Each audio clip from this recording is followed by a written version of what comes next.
C'est bien, on va lire dans le livre de l'Apocalypse au chapitre 17, puis on va lire à partir du verset 1. Peut-être qu'on peut tout lire le chapitre pour avoir toute la pensée là, du chapitre 17.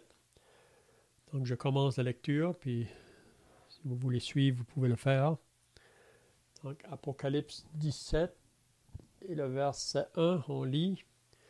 Puis un des 7 anges qui tenait les 7 coupes vint et il m'adressa la parole en disant, viens, je te montrerai le jugement de la grande prostituée qui est assise sur les grandes eaux.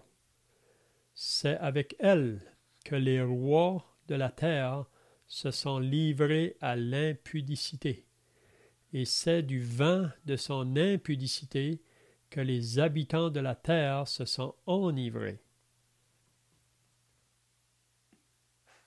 Me transportant l'esprit dans un désert. Je vis une femme assise sur une bête écarlate, pleine de noms de blasphème, ayant 7 têtes et 10 cornes. Cette femme était vêtue de pourpre et d'écarlate, et parée d'or, de pierres précieuses et de perles.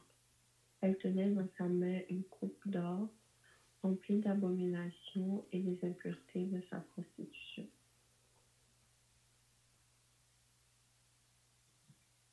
Sur son front était écrit un nom, un mystère, Babylone la grande, la mère des impudiques et des abominations de la terre. Et je vis cette femme ivre du sang des saints et du sang des témoins de Jésus. Et en la voyant, je fus saisie d'un grand étonnement. Et l'ange me dit, pourquoi t'étonnes-tu? Je te dirai le mystère de la femme et de la bête qui la porte, qui a les 7 têtes et les 10 cornes. La bête que tu as vue était, et elle n'est plus. Elle doit monter de l'abîme et aller à la perdition. Et les habitants de la terre, ceux dont le nom n'a pas été écrit dès la fondation du monde, dans le livre de vie, s'étonneront en voyant la bête, parce qu'elle était et qu'elle n'est plus, et qu'elle reparaîtra.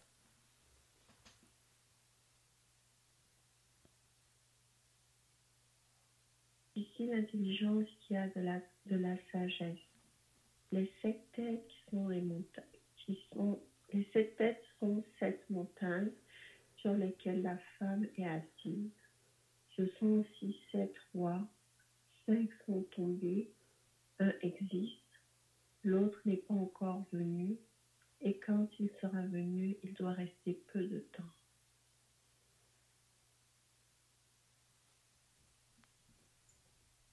Et la bête qui était et qui n'est plus est elle-même un 8e roi, et elle est du nombre des 7, et elle va à la perdition.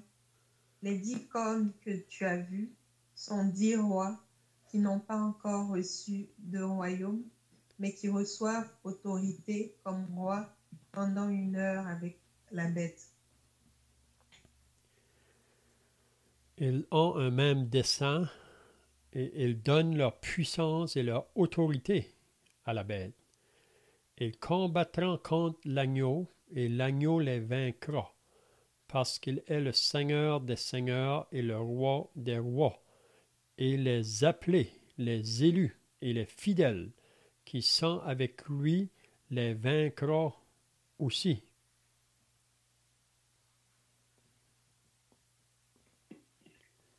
Et il me dit, les eaux que tu as vues sur lesquelles la prostituée est assise, ce sont des peuples, des foules, des nations et des langues. Les 10 cornes que tu as vues et la bête haïront la prostituée, la dépouilleront et la mettront à nu, mangeront ses chairs et la consumeront par le feu.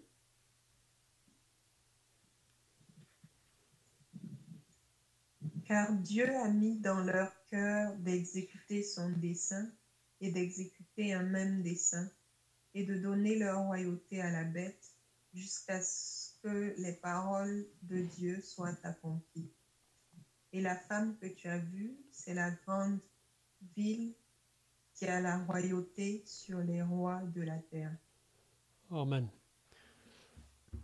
C'est bien, donc, si vous étiez là, la semaine passée, on avait regardé le chapitre 16 qui nous parlait concernant les 7 dernières coupes de la colère de Dieu qui va tomber sur la terre. Il n'y en aura pas d'autres. Ce sont ces dernières plaies, si on peut dire, ces derniers jugements qui vont venir. Si vous vous rappelez, à la fin du chapitre 14, on avait lu concernant la moisson et la vendange.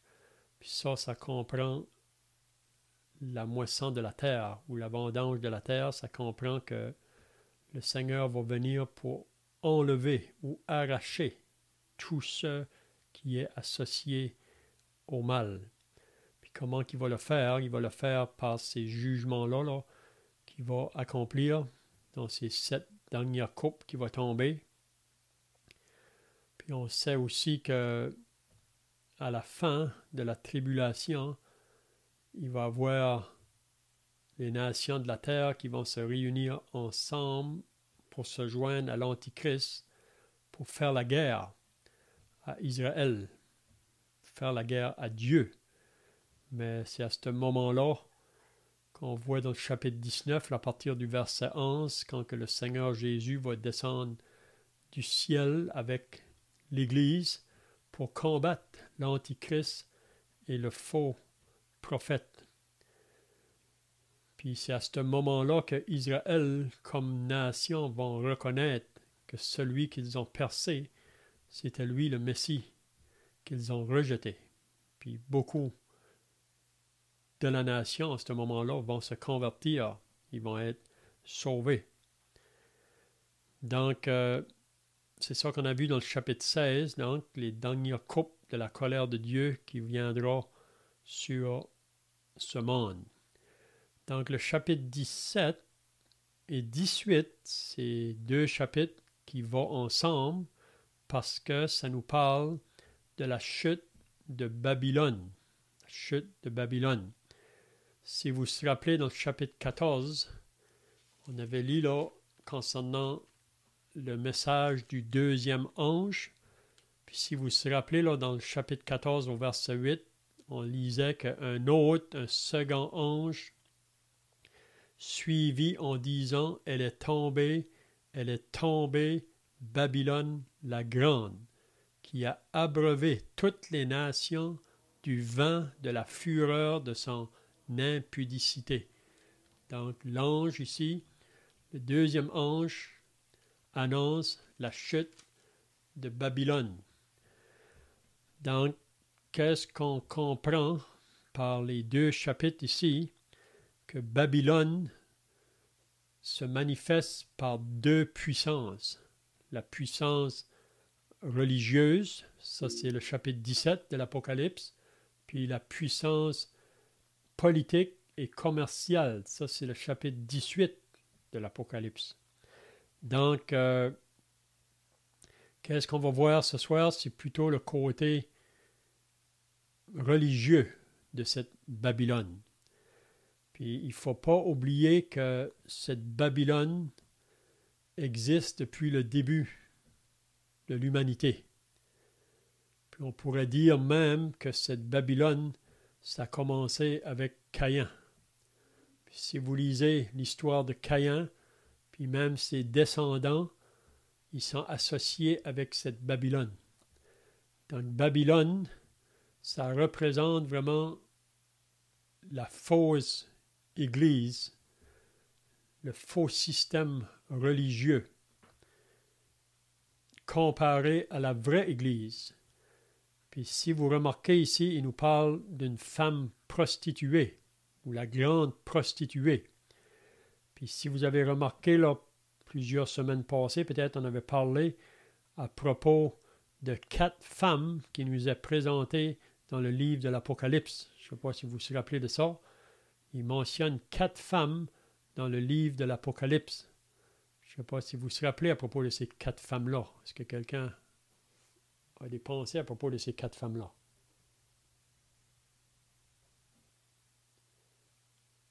Bien, la première femme, c'est la femme Jézabel, si vous vous rappelez. Ça, c'est dans l'Apocalypse au chapitre 2 et le verset 20. C'est la femme Jézabel. Vous vous rappelez qu'on l'avait laissée enseigner dans l'Église. Puis elle avait vraiment là, influencé beaucoup dans cette Église, puis même à une vie de péché, là. Puis on sait qu'il y a un jugement qui est venu sur Jézabel, puis tous ceux qui l'avaient suivi. Donc Jézabel, on pourrait dire que c'est un peu la manifestation de cette Babylone qu'on va voir ce soir-là. La deuxième femme qu'on a vue dans l'Apocalypse, c'était la femme dans le 12e chapitre de l'Apocalypse qui était enveloppée du soleil, là. Ça nous dit que c'était un grand signe. On avait dit que cette femme-là représentait vraiment Israël. Puis ensuite, la troisième femme, c'est celle qu'on va regarder ce soir, la femme prostituée, qui représente vraiment la fausse église, le faux système religieux. Puis la quatrième femme qui nous parle dans l'Apocalypse, c'est la femme de l'agneau. Donc ça comprend la vraie église, ou l'épouse, le corps de Christ. Donc, on peut voir ces 4 femmes-là que l'Apocalypse nous représente. Mais ce soir, on va regarder donc concernant cette femme prostituée qui nous parle au début du chapitre 17. Puis comme je viens de dire, il faut bien comprendre que ça nous révèle Babylone dans toute, comment je dirais, dans tout le mal qu'elle peut opérer là. Puis on sait qu'en arrière de tout ça, c'est le diable. Puis le diable va utiliser 2 personnages. Vous vous rappelez dans l'Apocalypse 13, il représente ces personnages-là à des bêtes. Donc la première bête qui monte de la mer, c'est l'Antichrist. La deuxième bête qui monte de la terre, c'est le faux prophète. Donc on peut dire que le faux prophète, c'est celui vraiment qui va élever la Babylone religieuse, là. Puis c'est dans le but vraiment d'attirer le monde à l'Antichrist. Parce que le chapitre 18, ça représente surtout Babylone dans le côté politique et commercial.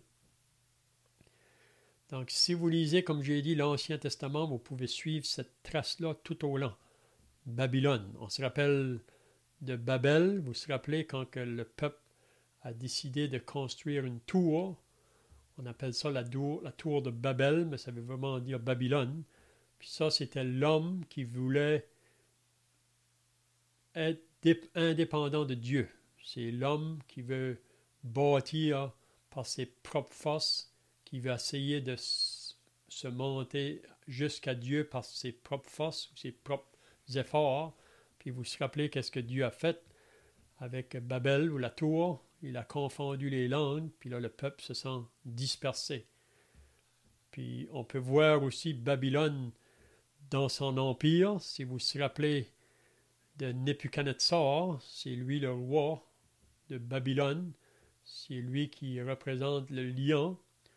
Puis on sait que Babylone, vous vous rappelez que le roi Nebuchadnezzar, un jour, a eu un singe. Puis son singe, c'était une grande statue. Lui-même avait oublié le singe, mais vous vous rappelez que Daniel est venu pour lui révéler son singe et aussi l'interpréter. Puis ça représentait vraiment les 4 empires qui allaient régner sur cette terre. Mais tous ces empires-là, vraiment, allaient avoir une fin. Ou tous ces royaumes-là auraient une fin. On sait que le seul royaume qui est éternel, c'est le royaume du Seigneur Jésus-Christ.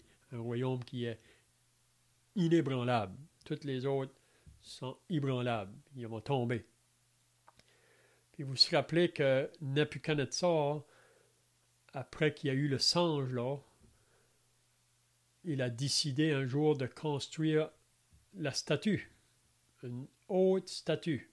Ça nous dit même les mesures. Puis il voulait que tous les peuples de la terre, ou les personnes autour de son royaume, là, viennent se prosterner devant cette statue. Puis si vous vous rappelez, il y a 3 jeunes hommes qui ont refusé de se prosterner devant cette statue. C'était les amis de Daniel, Shadrach, Meshach et Abednego. Parce qu'ils ont refusé, le roi lui a donné une deuxième chance. Puis s'ils n'allaient pas se prosterner, ils allaient le jeter dans la fournaise ardente, la fournaise de feu. Puis vous savez qu'est-ce qui est arrivé. Ils ont refusé de se prosterner. Ils ont été jetés dans la fournaise, mais le Seigneur s'est présenté là au milieu d'eux pour les protéger. Puis la seule chose qui a brûlé sur eux, c'était les liens par lesquels ils étaient attachés. Donc on voit que ces jeunes hommes-là, par la foi, ont refusé. Ils étaient prêts à mourir, mais ils croyaient aussi que le Seigneur pouvait les délivrer de la main du roi de Babylone. Puis si vous vous rappelez, le deuxième empire, c'était les Mèdes et Perses. Donc Babylone a été battue par les Mèdes et Perses. Donc ça, c'était le deuxième empire. Ça c'était représenté par l'os. Le troisième empire qui est venu, c'est Alexandre le Grand. Ça, il était représenté comme le léopard. Puis ensuite, il y a un quatrième empire. Ça représentait une bête là, vraiment mauvaise. Puis ça représentait l'Empire romain. Donc, on voit que tous ces empires-là, vraiment, c'est associé avec l'histoire de Babylone. Parce que c'était tous des empires qui pouvaient pratiquer le côté religieux, puis aussi c'était associé avec le côté politique. Mais souvent, ces empires-là, ils se sont tournés vers leur Dieu, puis ensuite, ils se sont tournés à toutes sortes de vies associées à la débauche et dans toutes les formes, vraiment, que le péché peut conduire, où le diable conduit le monde dans le péché. Donc, si on vient au chapitre 17 maintenant, on va regarder ça un peu. Il dit, puis un des 7 anges qui tenait les 7 coupes. Donc, ça parle des anges de l'Apocalypse 16, là. Un des 7 qui tenait les 7 coupes. Il vint. Ça ne nous dit pas lequel des 7, mais un des 7. Puis il m'adressa la parole en disant, viens, je te montrerai le jugement de la grande prostituée qui est assise sur les grandes eaux. Donc ici on voit l'ange qui révèle à Jean là, de venir, puis il va lui montrer le jugement, ou qu'est-ce qui va arriver à cette grande prostituée qui est assise sur les eaux. Donc, qu'est-ce que ça comprend? Vraiment, les eaux, ça comprend vraiment les nations ou les peuples. Donc, cette grande prostituée-là va vraiment avoir une influence sur toutes les nations de la terre. Puis c'est comme je dis, c'est dans le côté religieux. Peut-être qu'on pense que après que l'Église va être enlevée, que le monde ne sera pas religieux, mais il va être plus religieux que jamais. Mais ils vont être associés à une vie religieuse sans Dieu, plutôt associés avec cette Babylone, si on peut dire là. Parce que dans la religion de Babylone, on peut faire tout. Et tout nous est permis. On peut vivre dans toutes sortes de vies, de péchés, puis si tout est accepté. Mais c'est ça que ça comprend. Donc, c'est dit au verset 2, c'est avec elle que les rois de la terre, donc ça veut dire tous les rois qui gouvernent sur la terre en ce temps-là, dans tous les pays, se sont livrés à l'impudicité, et c'est du vin de son impudicité que les habitants de la terre se sont livrés. Donc, vous savez que le faux prophète qu'on lit là, dans l'Apocalypse 13, c'est vraiment la personne de la troisième trinité diabolique. Parce qu'il y a trois associés à la trinité de Dieu, le Père, le Fils, le Saint-Esprit, mais à la trinité diabolique, il y a le diable, l'Antichrist et le faux prophète. Vous vous rappelez qu'on a lu ça la semaine passée, là, au verset 13 du chapitre 16, quand il disait là, au verset 13, « Et je vis sortir de la bouche du dragon, ça c'est le diable, et de la bouche de la bête, ça c'est l'Antichrist, et de la bouche du faux prophète, ça c'est le faux prophète, la deuxième bête, trois esprits impurs semblables à des grenouilles. Puis ces esprits-là, ce sont des esprits de démons. Puis ils font des prodiges, ils vont vers les rois de la terre, ils vont tous réunir vraiment les rois de la terre ensemble. Puis on avait vu la semaine passée, c'est dans le but de venir faire la guerre à Israël, là, à la fin de la tribulation. Donc, on voit qu'avec elle, donc, tous les peuples vont se rassembler. Puis s'il y a une chose aujourd'hui qui peut réunir le monde entier, là, c'est vraiment le côté de la religion, le religieux. Puis c'est ça vraiment qu'on est en train de vivre présentement, l'esprit œcuménique, que toutes les religions vont se placer ensemble. Puis pour le faire, il faut qu'ils fassent beaucoup de compromis. Mais ça, c'est ça la Babylone vraiment. La Babylone, comme j'ai dit tout à l'heure, le faux système religieux, on peut faire tout. Et puis c'est ça qu'ils vont faire, qu'ils vont tous se mettre ensemble. Puis aussi, il dit, se sont livrés à l'impudicité, et c'est du vin de son impudicité que les habitants de la terre se sont enivrés.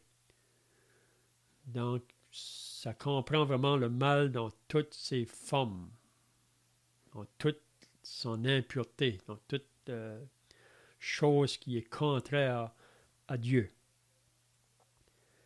Au verset 3, « Il me transporta en esprit dans un désert. » Donc, c'est Jean qui dit ça. Que l'ange l'a transporté dans un désert. Excusez. « Et je vis une femme assise sur une bête écarlate. » Puis la bête ici, ça nous parle de l'Antichrist vraiment. Mais la femme va être assise. Ça veut dire que c'est l'Antichrist vraiment qui va quand même la contrôler là. Pleine de noms de blasphème, ayant 7 têtes et 10 cornes. Donc elle est assise sur cette bête-là, qui est pleine de noms de blasphème, ayant 7 têtes et 10 cornes. Donc ça peut représenter des rois, puis ensuite leur autorité.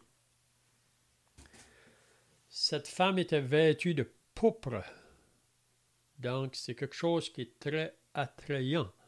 C'est quelque chose qui est très brillant, si on peut dire. Puis vous savez que c'est comme ça toujours que le diable séduit les gens de la terre. Il vient toujours par quelque chose qui se présente grandiose, si on peut dire là. C'est ça que Paul nous dit dans la deuxième épître aux Corinthiens, que le diable se déguise en ange de lumière.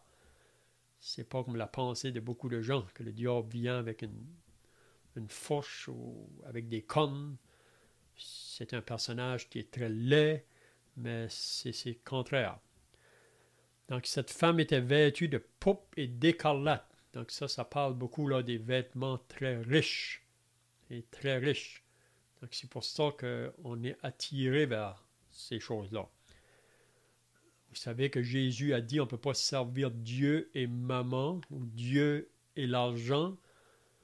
Donc si on ne sert pas Dieu, on va vers l'argent qui est un faux Dieu vraiment. Puis on peut voir que le monde en général, qui ne sont pas sauvés, ils courent après ces choses-là, des choses qui frappent les regards, des choses qui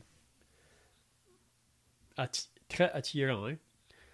Donc cette femme était vêtue de pourpre et d'écarlate et parée d'or, donc ça parle beaucoup des richesses ici, de pierres précieuses et de perles. Donc ça paraît toutes des choses vraiment que le monde court après. On va voir ça même dans le chapitre 18, là, quand on va décrire la Babylone politique et commerciale. Comment est-ce qu'elle attire tous les habitants de la terre dans un commerce, vraiment. Elle tenait dans sa main une coupe d'or remplie d'abominations et des impuretés de sa prostitution. Donc, c'est la seule chose que cette femme-là peut apporter vraiment. Ça paraît bien peut-être à la surface, mais c'est toutes des choses qui sont associées à l'impureté. C'est une religion sans Dieu. Vous savez, extérieurement, ça peut paraître religieux, mais intérieurement, ils sont sans Dieu. C'est un peu comme les pharisiens du temps de Jésus. Et si vous lisez Matthieu 23, à 8 reprises, Jésus leur dit « Malheur à vous, scribes et pharisiens, hypocrites. Vous n'entrerez pas dans le royaume des cieux et vous empêchez d'entrer ceux qui veulent entrer. » Les pharisiens aussi, extérieurement, étaient très attrayants, mais ils étaient loin de Dieu. Sur son front était écrit un nom, un mystère. Babylone, la grande, la mère des impudiques et des abominations de la terre. Donc, hein, qui dit la mère, là, ça veut dire que c'est la maman, on peut dire, de tout mal dans toutes ses formes. Puis ça s'associait à l'idolâtrie, puis à la débauche dans toutes ses formes. C'est ça que cette Babylone-là, vraiment, à la fin, va manifester. On sait qu'elle a toujours manifesté ça depuis le début, mais là, ça va être dans son plus haut point, si on peut dire là, dans la apostasie à son plus haut point. Et je vis cette femme ivre du sang des saints. Donc, qu'est-ce qu'il veut nous dire ici? Que cette femme, cette Babylone, cet faux système religieux, c'est ça vraiment que dans toute l'histoire de l'humanité qui ont fait du mal aux croyants, à ceux qui étaient associés au peuple de Dieu. Si vous lisez l'Ancien Testament comme le Nouveau Testament, vous savez, au début de l'Église, il y a des chrétiens qui ont souffert, on ne peut pas décrire vraiment ce qu'ils ont dû connaître parce qu'ils étaient associés à Christ. Puis ils faisaient face à des empereurs. Vous savez, dans le 2e siècle et le 3e siècle, je pense, il nous dit qu'il y a eu 10 empereurs qui ont régné. Puis ces empereurs-là, c'était un peu, même que les gens de ce temps-là les prenaient pour des antichrists. Puis ces empereurs-là, qu'est-ce qu'ils voulaient? Que les chrétiens renient leur Seigneur, puis qu'ils adorent l'empereur. Et c'était soit le Seigneur ou César. Mais les chrétiens refusaient d'adorer César. Et à cause de ça, on les mettait sur des bûchers pour les faire brûler. Mais les chrétiens pouvaient partir en chantant des cantiques. On les mettait dans des arènes, on les faisait battre avec les bêtes, même manger par les bêtes. Les chrétiens s'en allaient en chantant. Ils savaient qu'ils allaient trouver leur Seigneur. Je vis cette femme ivre du sang des saints. Je ne sais pas si vous vous rappelez qu'est-ce qu'on a vu la semaine passée au chapitre 16, là. Si on lit au verset 5 du chapitre 16, il nous parle de l'ange des eaux. Il dit, et j'entendis l'ange des eaux qui disait, tu es juste, toi qui es, qui étais, tu es saint, parce que tu as exercé ce jugement. Puis qu'est-ce que c'était le jugement? C'est qu'il a versé sur les fleuves et sur les sources d'eau sa coupe, la 3e coupe là. Puis ça est devenu du sang. Puis si vous lisez au verset 6, ça dit « Car ils ont versé le sang des saints et des prophètes, et tu leur as donné du sang à boire, et ils en sont dignes. Donc, parce que eux ont affligé les croyants, ils ont versé le sang des croyants, mais maintenant Dieu va leur faire boire du sang. Donc, c'est comme un jugement que Dieu va exercer sur tous ceux qui ont fait du mal au peuple de Dieu. Puis c'est encore aujourd'hui la même chose. Il ne faut pas penser que si on fait du mal au peuple de Dieu, que cela ne va pas tomber sur nous à un moment ou l'autre. Donc je vis cette femme ivre du sang des saints et du sang des témoins de Jésus. Donc cette femme, cette Babylone, ce faux système, ils ont mis des croyants par milliers à mort. On pense au temps de l'Inquisition, là. Il y a eu des millions, même qui disent jusqu'à 50 millions de personnes qui ont été mises à mort. Parce que les chrétiens ne voulaient pas se soumettre à la religion dans laquelle ils se trouvaient. Et en voyant, je fus saisi d'un grand étonnement. Donc c'est Jean qui dit ça. En la voyant, je fus saisi d'un grand étonnement.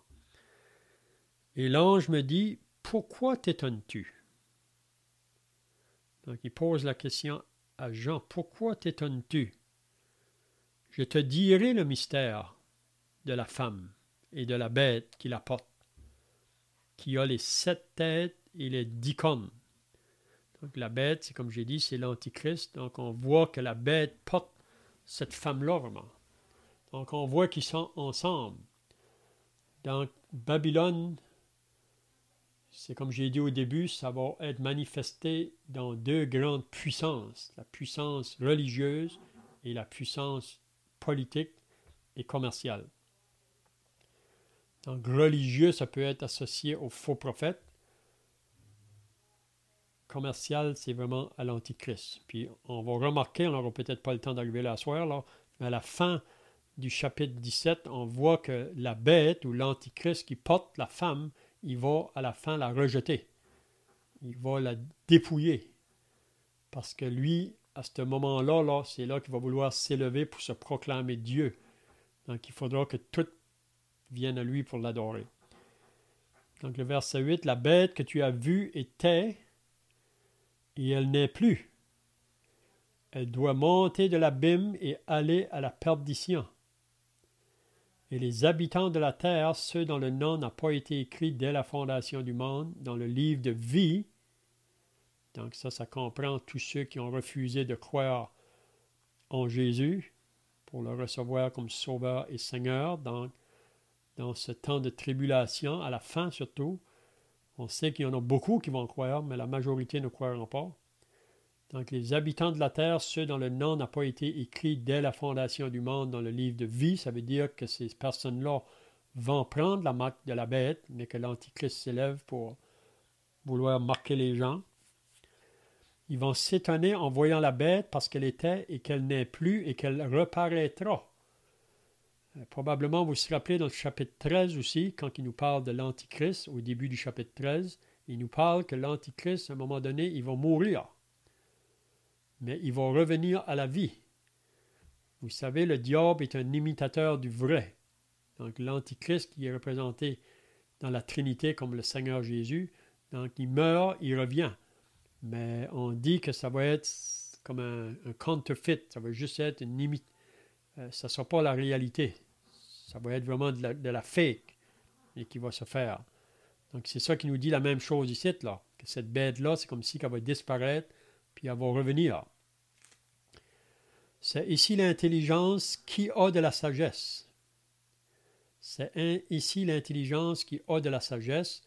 Les 7 têtes sont 7 montagnes sur lesquelles la femme est assise. Donc on sait que il nous parle de ces 7 montagnes-là, là, puis on dit que même la ville de Rome est assise sur ces 7 montagnes-là. Donc les 7 têtes sont 7 montagnes sur lesquelles la femme est assise. Ce sont aussi 7 rois, 5 sont tombés, un existe, l'autre n'est pas encore venu, et quand il sera venu, il doit rester peu de temps, en parlant de l'Antichrist. Et la bête qui était et qui n'est plus, elle est elle-même un 8e roi, et elle est du nombre des 7, et elle va à la perdition. les 10 cornes que tu as vues sont 10 rois. Donc, on peut voir que c'est des rois qui vont s'associer avec la bête, l'antichrist, là. C'est là qu'on voit la puissance que cet homme-là va posséder. On lit dans le chapitre 13 que le dragon ou le diable va lui donner son autorité et sa puissance.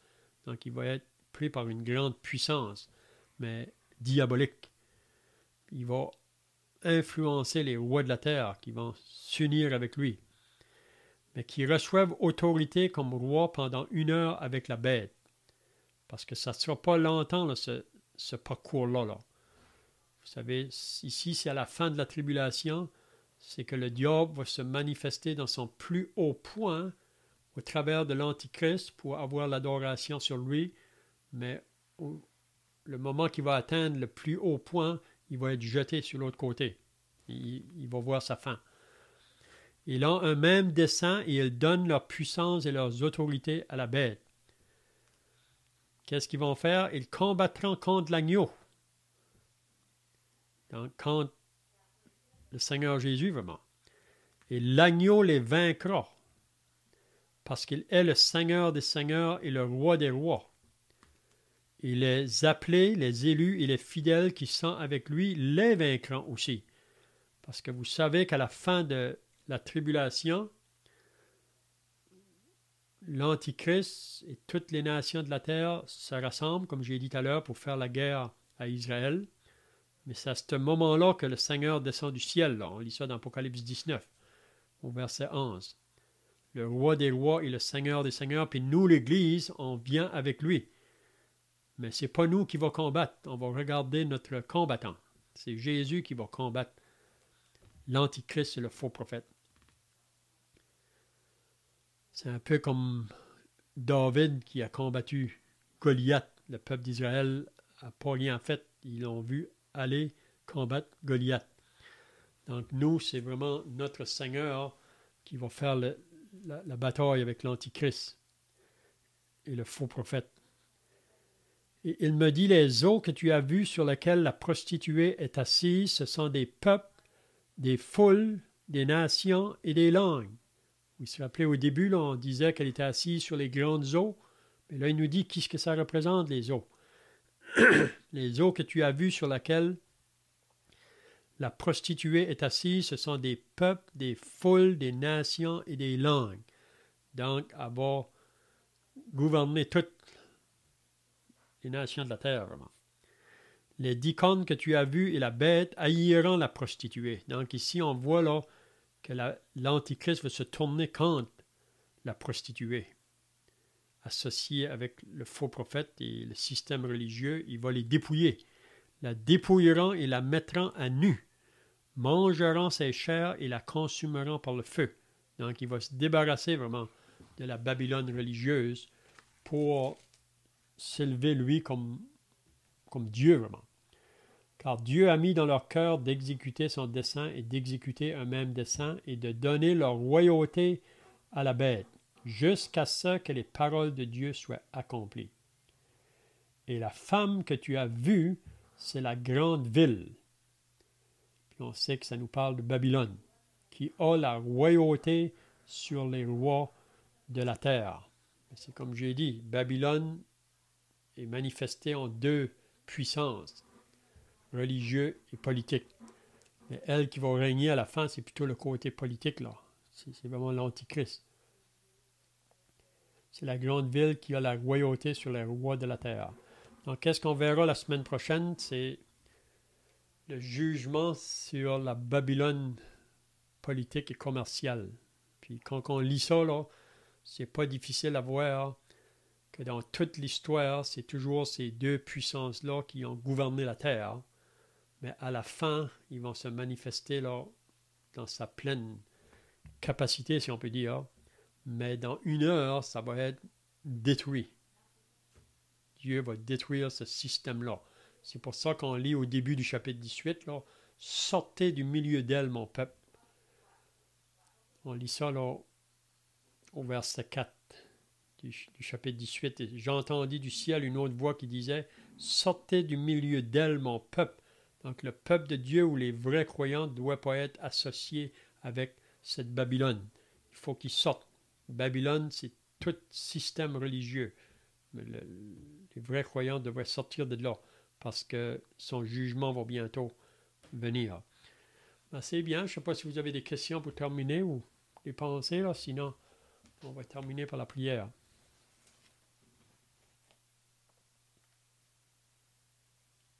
Donc, nous allons prier. Notre Dieu et notre Père, nous voulons te remercier et te rendre grâce pour ta parole qui nous révèle les temps de la fin. Et nous voulons croire que ce monde que nous voyons présentement est en train de se préparer pour ces choses qui vont bientôt arriver. L'homme du péché qui va bientôt paraître, mais on sait qu'il ne peut pas se manifester avant que l'Église soit enlevée, que les croyants de la terre soient enlevés. Donc on prie ta bénédiction sur chacun qui était présent ce soir. On prie aussi que tu vas parler aux membres de nos familles avant qu'il soit trop tard. Aide-nous, Seigneur, à être des témoins pour aller vers eux, pour leur communiquer le message de l'Évangile qui est le seul message qui peut nous délivrer de ce jugement à venir. Donc nous voulons nous remettre à toi au nom du Seigneur Jésus. Amen. On peut chanter